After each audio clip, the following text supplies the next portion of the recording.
નમસ્તે વિદ્યાર્થી મિત્રો, હું ડૉક્ટર મીના શાહ, પ્રોજેક્ટ દીવાદાંડીમાંથી. આજે વાત કરવા માંગુ છું સ્ટ્રેસ મેનેજમેન્ટ એટલે કે તણાવ નિયંત્રણ અંગે. આપણે વારંવાર બોલવાની ટેવ છે કે અરે આ તો બહુ સ્ટ્રેસફુલ છે, આનાથી મને બહુ સ્ટ્રેસ થઈ ગયો. નાની બાબતથી મોટી બાબતથી આપણે તણાવમાં આવી જઈએ છીએ અને એના હિસાબે આપણી જે ક્ષમતા હોય કામ કરવાની, એને પાર પાડવાની, એ ઓછી થઈ જાય છે.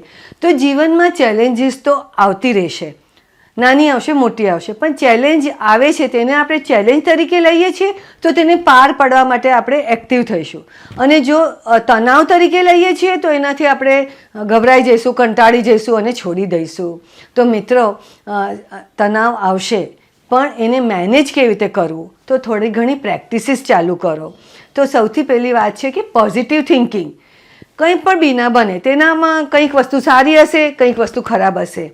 કોઈ વાર વધારે વસ્તુ ખરાબ હોય તો પણ એમાંની એક પણ સારી વસ્તુ હોય એને પહેલાં વિચારો અને પછી વિચારો કે આને હું કેવી રીતે પાર પાડું. તો પોઝિટિવ થિંકિંગ ઇઝ ઇમ્પોર્ટન્ટ.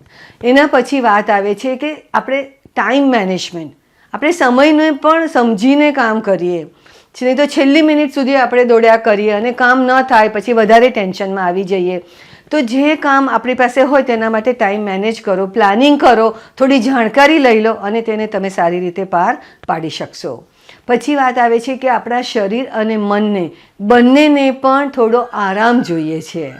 તો પૂરતી ઊંઘ લેવી, મનના આરામ માટે સંગીત સાંભળવું, મિત્રો સાથે આનંદમય વાતો કરવી, આ રીતે પણ સમયનું પણ તમે આયોજન ચોક્કસ કરો. મનગમતી હોબીમાં પણ ભાગ લો. પછી સંગીત સાંભળવું હોય કે કંઈક ગેમ્સમાં રમવું હોય કે કોઈ પણ પ્રવૃત્તિ એવી હોય કે જે તમને મનથી આનંદ આપે, એનાથી પણ તણાવ ચોક્કસ જ ઓછો થશે. કારણ કે તણાવ આપણા શરીર અને મન સાથે બંને સાથે જોડાયેલો છે. એવી જ રીતે યાદ રાખો કે સ્વસ્થ જીવનશૈલી, જે શરીર અને જે મન પોઝિટિવ હશે, સારી રીતે પોષિત હશે, તે તણાવનો સામનો વધારે સારી રીતે કરી શકશે. અને હા, જ્યારે પણ તમને એવું લાગે છે કે આ તમે મેનેજ નથી કરી શકતા તો મદદ લેવાનું ના ચૂકશો. પછી મા બાપ હોય, શિક્ષકો હોય, મિત્રો હોય, તેમની મદદ લો. તમે તકલીફભરી પરિસ્થિતિઓમાંથી, તણાવમાંથી બહાર આવવા માટે તમે સક્ષમ વધારે બનશો.